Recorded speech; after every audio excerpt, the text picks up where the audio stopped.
Welcome to Market Pulse with Act Research on FleetOwner.com. I'm Josh Fisher, an editor with FleetOwner Magazine. I'm joined by Jim Meil, an analyst and principal with Act Research. Jim, it's great to see you. Thank you, Josh. We're here in Columbus, Indiana, the home of Act Research, and we're talking about the freight markets. Jim, I think it's interesting because we've seen so many new entrants, so many new smaller carriers come into the space, and you've been focused on this industry for some time now. What's some advice you might have for some new smaller fleets as they look at this volatile market we're in right now? Maybe this is the obvious thing to say, but be flexible. I think the story of the last 3 or 4 years is a period of both opportunity and trial. Opportunities opened up in the post-COVID world. The situation was terrific for small fleet entry into the marketplace in 2021. The rebound from COVID was a surprise, opened up that big opportunity, and then all of a sudden it seemed to close as fast as it opened, and now it really is, the survival of the fittest. So I think the moral of the story is that situations can change. They can change very, very quickly, and you have to be nimble, flexible, and try to stay ahead of a very volatile market in a volatile world. Kind of easier said than done. Yes, that's a wonderful thing for a consultant to say, isn't it? Yeah, or a journalist. So, looking at another side of that question, for those who have been around for a while. Comparing other downturns like we had late last decade, the Great Recession, and even before that, what's different about this freight recession?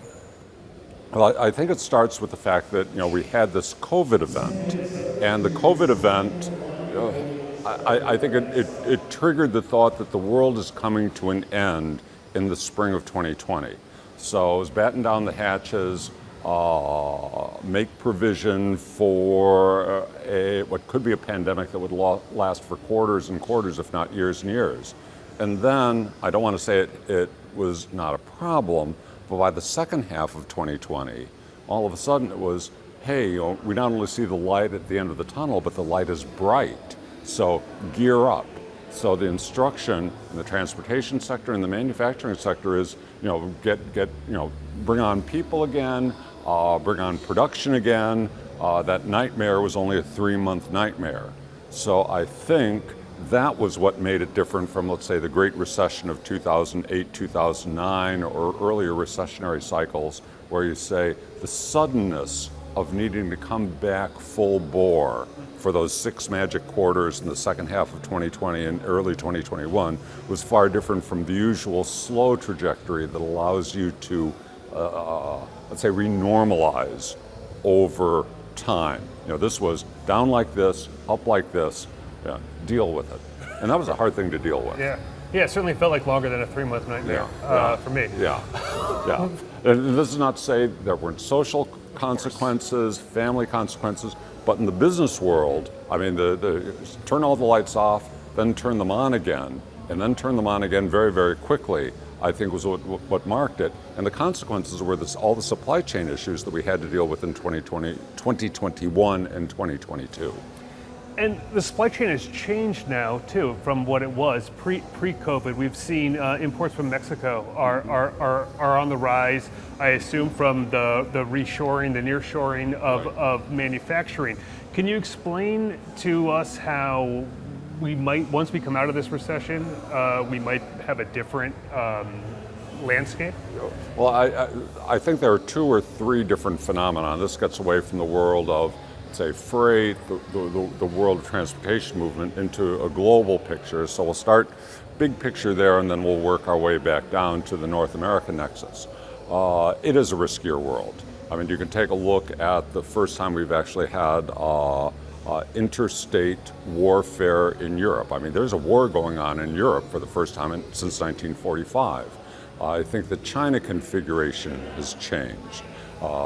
They're now being recognized as perhaps a threat. Certainly if you're evaluating business opportunity or supply sourcing out of China, the game is different than it was in the 1990s and the early part of the 2000s, where you say it's a land of opportunity, and now it's a land of question and challenge. The China fare is very much different. If you have a sourcing strategy out of China, no doubt you're looking at the diversification of potential sources. So I think globally it starts there. Moving down to North America, I think part of this adjustment to the new world is taking a look at low-cost Mexico and saying, whether it's avoidance of political risk, whether it's just shortening up and making more reliable supply chains, I think Mexico is emerging as a hero right now. That's an easy forecast, and fill out the rest of this decade. I think, I'm ultimately, even with all these difficulties, I'm a believer, medium term and long term, into the viability of the marketplace and the viability of North America as a place in general to do business. And I think once we get through this tough period, we'll sort of regress to the mean or regress to the norm. And again, there's one more big hump event, which is 2027. But I think if you fill out a 5 or 10-year business plan, this is a good place to be. What effect would there's talk about or hope for a rate cut by the Fed? What would a cut of 25 basis points or something be? What sort of effect would that have on the industry? I think we talk about this with our customers, and they say, nobody's going to change their business plan. Nobody's going to buy a house for the sake of a 1/4 percentage point or even a 1/2 percentage point. But I think what the promise is, and when we talk about this renormalization, the thought is it's usually not, when the Fed moves in a direction, not one and done and two and done, but a series of actions that I think will start delivering up a better business and a better financial environment for both executive suites and for individuals considering the purchase of a car or a home remodel or a home purchase. That the Fed will probably say, we're not stopping with 2 rate cuts in calendar year 2024, but you can see as we get down to calendar year 2025, it continues. Another 1/4 point, another 1/2 point as we work through the late winter and the spring.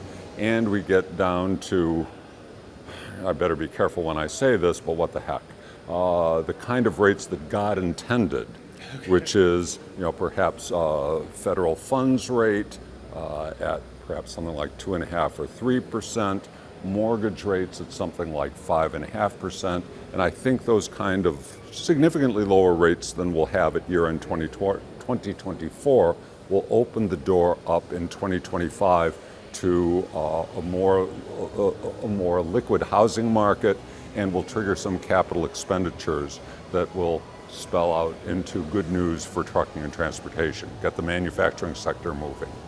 Excellent. Before I let you go, I'm just curious, is there something else besides rates that you would advise fleets to keep an eye on as we head towards the end of the year? 2 or 3 things. Number one, and just to state the obvious, the 800-pound gorilla in the room, we're all eagerly awaiting November election results, and hopefully it will be resolved in November and won't be subject to endless litigation and contention. So whether you love the candidates, whether you don't love the candidates, you'll at least know the election winners when we get to year end. So I think that's number one. It sure would be helpful, even though I have to say, the pessimistic side is going to creep forward, if we had some kind of Middle East settlement that would bring an end to the conflict in the Middle East. And again, thinking as an economist, one of the things that would do is it would take away a little bit of the risk concern and the risk premia if we had some kind of settlement that might calm things down, because that certainly is one of the risks that we face in 2025. Excellent. Well, Jim, it's always great to pick your brain Thank you, John. and hear what you have to say. Thank you Very for your much. time today, Thank you. and thank you for listening.